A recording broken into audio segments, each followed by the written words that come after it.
You don't want to do that, Jones. Kill one, and the rest won't stop until they're torn you to pieces. So how you want to play this thing? Their leader will come down, and we'll fight. Whatever happens, do not interfere. Understand? Mm-hmm. Promise me. Please.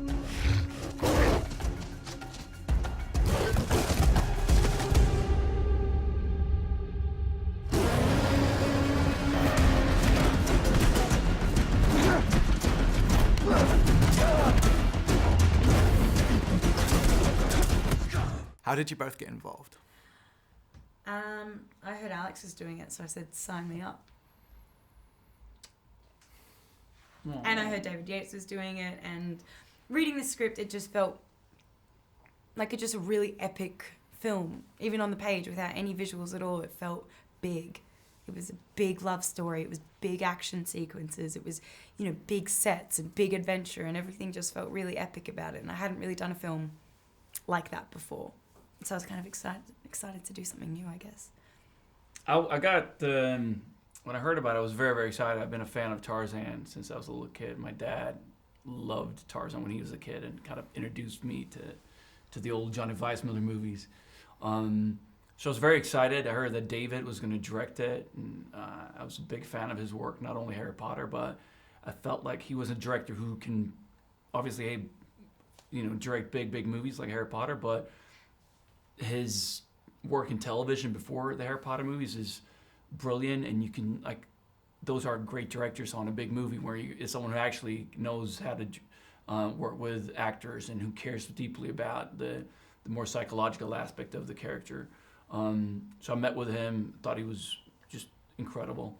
And also I thought it was such a fun and interesting and different take on a story that's been told many, many times over the past century.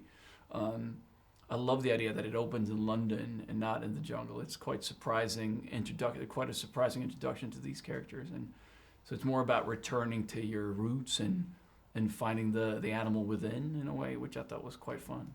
Lord Greystoke, let me explain the Africa situation. King Leopold controls the Congo. He's defaulting on his loans and needs a business partner to fill the gap. Consider the jobs we would create for the poor natives of the Congo. Prime Minister, allow me. You are Tarzan, Lord of the Apes, King of the Jungle. King Leopold's inviting you because you're a celebrity. He wants to show you the schools and churches he built. You ooh and ah in front of the newspapers, and he's validated by Africa's favorite son.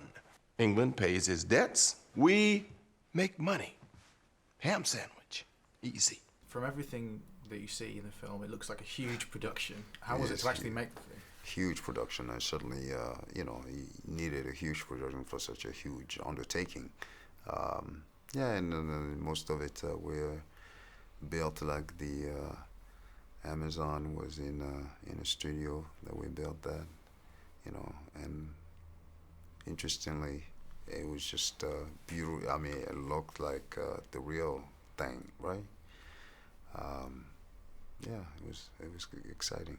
It looked like there was a tremendous amount of going on and big locations. Yeah, and it was a long shoot too. So, but that was great. I mean, it meant you really had the time to do the scenes justice because you had the time to work on them and shoot so many angles and things like that. I loved it. It was great being on sets like that. Yeah, the biggest sets I've ever seen in my life. We shot it in Watford, north of here, and it was a theme park. It was 2 hangars that they turned into jungle sets, and a back lot with a colonial town, a village, a savannah, a quarry, a boat. It was massive, and I could have, every morning when I came to set, I kind of had to pinch myself. I was like, I get to play around in this jungle all day. It was incredible. Move! Fall back!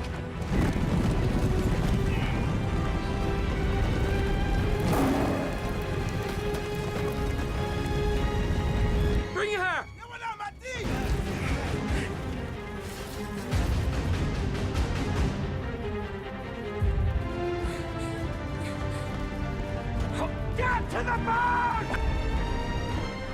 And how was it making the animals come to life? Because obviously they look incredible on the big screen, but it's not what you guys get to see.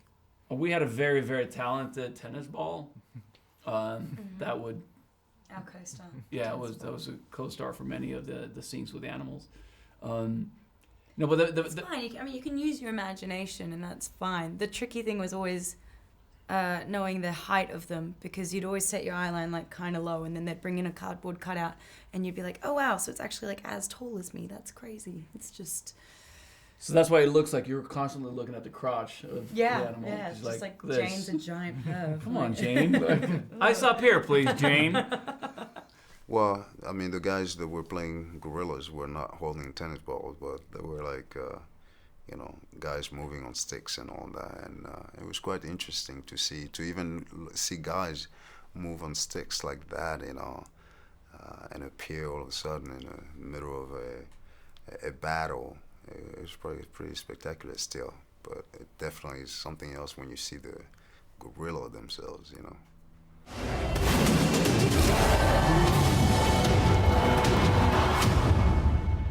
Your husband's wildness disturbs me more than I can easily express.